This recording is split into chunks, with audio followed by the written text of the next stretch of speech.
everyone, welcome back. I hope you're all doing really well, and if you're new, don't forget to hit that subscribe for all the booky fun I've got coming your way.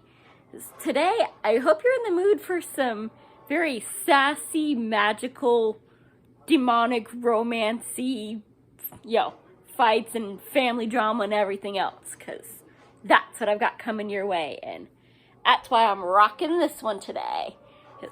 I love some Halloween, and you can't talk about bone witches and not be rocking a skeleton, which I know y'all can't tell because it's daytime and it's not charged up yet, but it glows in the dark. Yeah, I'm a little... I might be 3 years old when I'm not evil, sorry. So today I've got the finishing up of the Osseous series by Ivy Asher, which started with the Bone Witch, because that's our main character, and the second book is the Blood Witch, which is the douchebag that she meets in the first book that basically magically enslaves and roofies her and then goes caveman on her when she starts flirting with the werewolves. Yeah, that happens.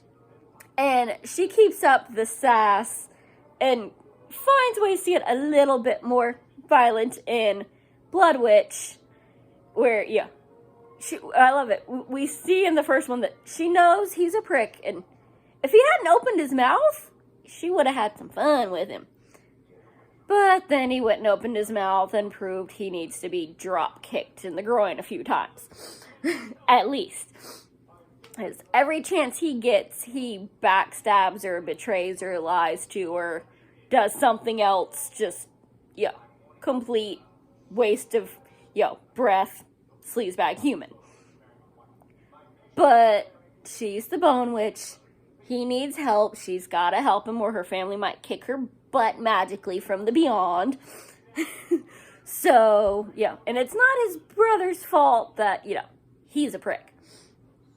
So she agrees to go, work with him and try to find him and deal with the fact that they have been magically tethered, because instead of asking for her help, he just walked in and went, "Oh, well, you're here in your grandma's place. That means you have power. Haha, you're my familiar. Didn't even introduce myself hardly before I magically enslaved you." And she, not knowing the consequences, did the first thing she could think of. She returned him the favor, and how dare she have the audacity to do that? He's very pissed about it. And there are lots of consequences that she didn't know, because she'd been Bone Witch for all of 5 minutes when he went and pulled that crap. And she didn't think she was going to be the one to get the power when she lost her grandma, so she didn't really pay attention. And so now, they're trying to talk to his aunt, figure out what the heck is going on with this tether that they have created amongst themselves by making each other their familiars, and how do we get rid of it so I can get rid of this prick?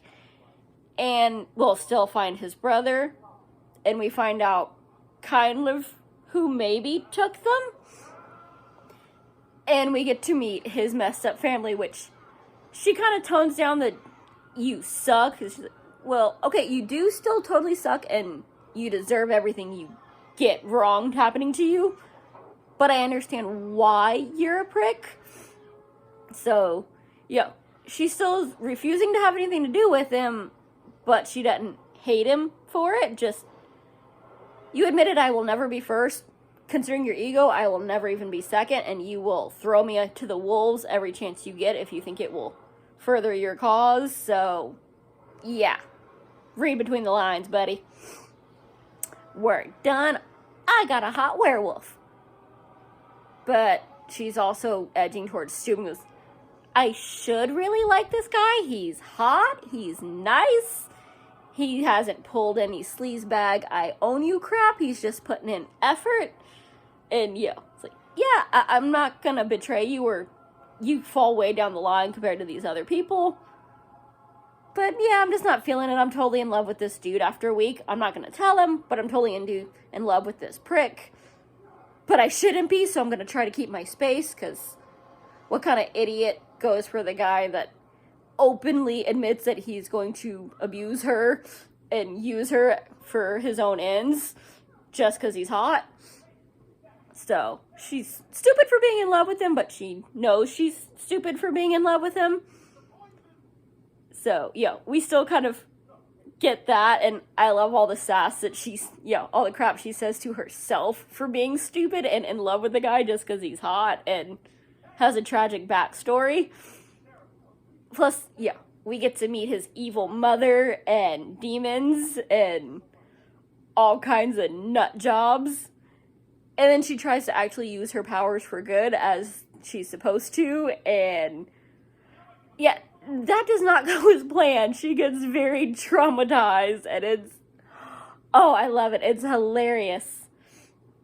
And then, we get some, I won't spoil the ending, but some crap happens, and then we get Bound Witch, where, she's still bound to this, prick with a, you got a messed up backstory, but get the heck over it, quit being a prick.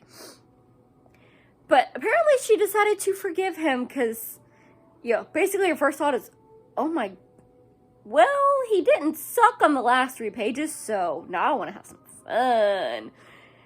And we get random 20, 30 page, very adult stories of, I still love that, like, in the middle, it's like, they'll be getting hot and heavy and detailed, and then it's, I gotta knock him down a peg. Like, he doesn't need to know that I've been thanking the, pleasure gods for sending me this.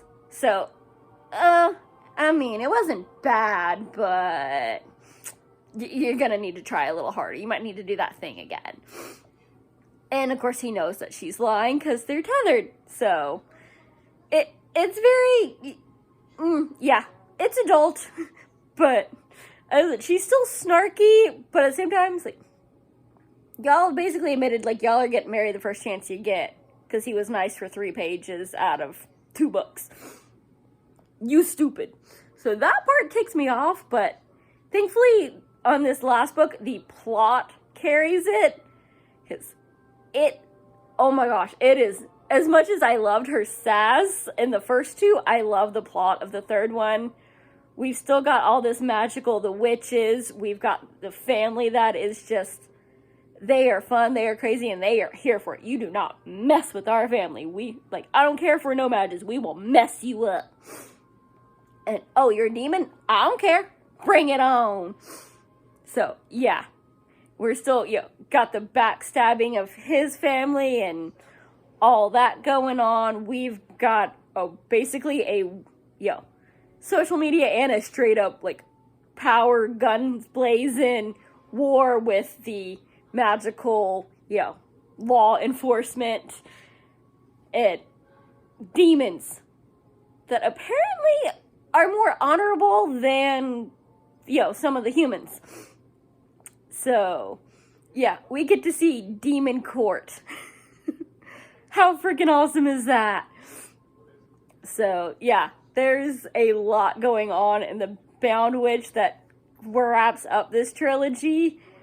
We finally, get the whole tether thing going on. We figure out what happens with all the witches and everybody that was involved with the missing, bone witches and all the other ones. What's up with her being super friggin' nobody can touch this magical beast.